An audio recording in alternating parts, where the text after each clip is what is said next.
I want to talk today a little bit together with my co-presenters that helped me to put the presentation together, Anke Rissig and Dr. Rainer Trieb, about the topic why Europe would need new body data now. Back in the days, we were called Human Solutions, then Evolution. Now we are part of the Humanetics Group. We are pioneers in body scanning. We do global data collections worldwide. By doing so, we are building up a big anthropometric database that we are offering to the industry. Our current body scanning portfolio consists of 3 scanner types. One, Ultrascan Mobile, is together with our partner Scanneca. The next one is Vitus Body Scan, together with our partner Vitronic. We are also partner of IBV and offering with the Move4D 4D system. Vitronic just launched a new scanner type, Body Loop. We will include this into our portfolio as well.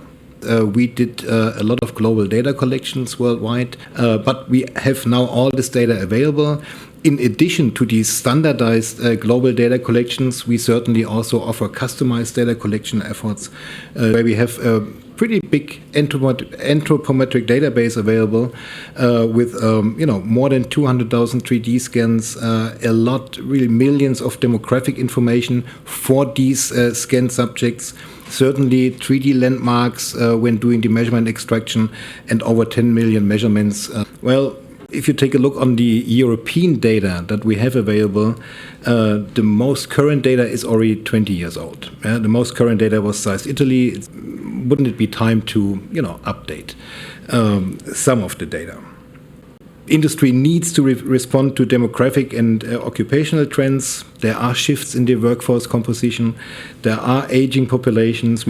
We certainly, especially in Europe, have a big migration pattern. So, because industry, they certainly need and want to maintain their product fit, but also safety standards. We thought, we should do something, because when we look back, when we did Size Germany in 2007, 2008, the most recent study before that was 1994.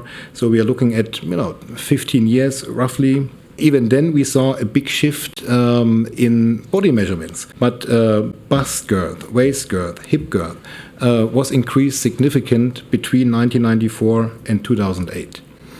Even more, this trend showed if we compared Size Italy to the most current survey before that, which was 91. So here we look at 30 years roughly, but bust significant with 11 centimeters gain in these 30 years, waist with 7 centimeters, and also a significant weight increase.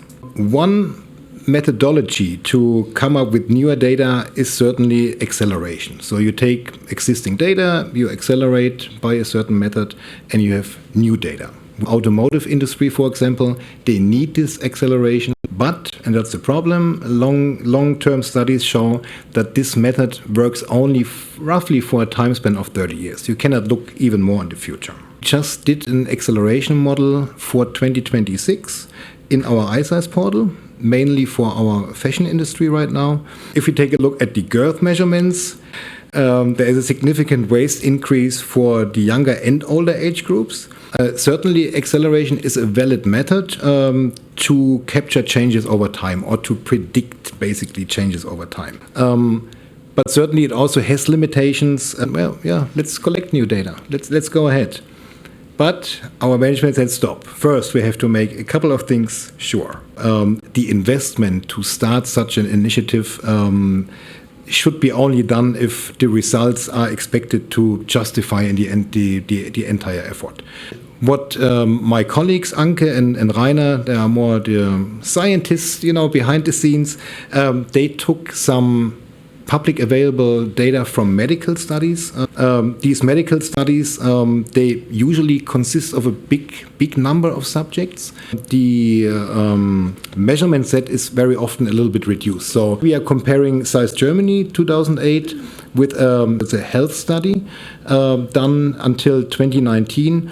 After looking at that and a couple of other studies, we said, yes, let's collect new data. So let's cover entire Europe. So let's start with the adults for now. This is important for our automotive customers. At the same time, the market for kids products is not as big as for adults. We always look for 95% confidence to be accurate on 10 millimeter for body height, a sample size of 165 subjects per age group, but we want to divide Europe, North, South, East and West. And for each of those regions, we picked one country for now, France, Germany, and Spain and Poland. And the plan is to start step 1 with 2 countries, France and Germany, and then step 2 with Spain and Poland.